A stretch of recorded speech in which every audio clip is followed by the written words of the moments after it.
there's something that's really important to understand about trauma and depression. And by no means is what I'm about to say some grand theory about what all depression is. Depression is such a massive category that we're used as sort of a catch-all to describe so many things. But at least there's a subset of depressions that I see in my office that I think relates to this. And so what I'm speaking about particularly is people that have been depressed since childhood. You know, I'll regularly have people come in the office say, yep, I've been depressed since grade school. I've tried everything. Nothing really works. Or I've had some success. I've been on 6 different SSRIs. They work for a little while and then they don't. I've done EMDR, blah, blah, blah. I've done everything. Nothing really shifts it. And so there's an important piece about trauma to bring in here. So, to say, anytime I hear someone say they've been depressed since childhood, immediately something registers to me that says, let's start looking for a developmental trauma. So make a distinction here between more event-based trauma of, say, like a terrible thing that happened.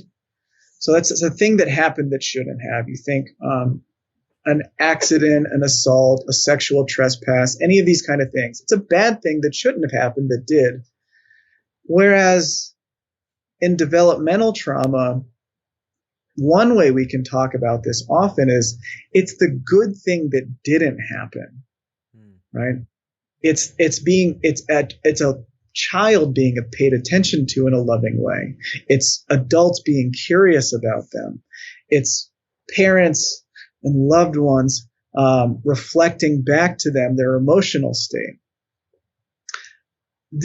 When this doesn't happen, this is a form of a trauma that happens for people. And certainly, being just pounded on constantly, emotionally speaking, as a child, this is also what happens in developmental trauma of like, there's just no escape. My home is chaos.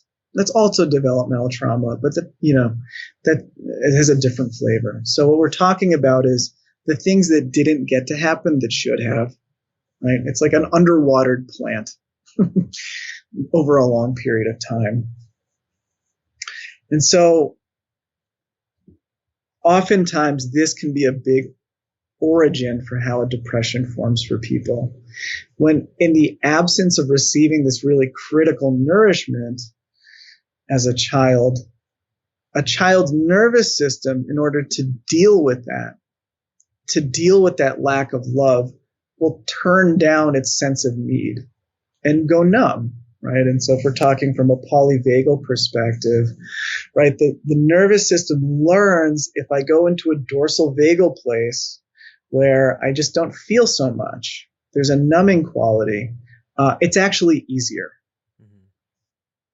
The problem with this is that that gets really habituated, and it moves from being a state people spend time in to a trait they live in. This is just a trait of their personality, as Deb Dana likes to say.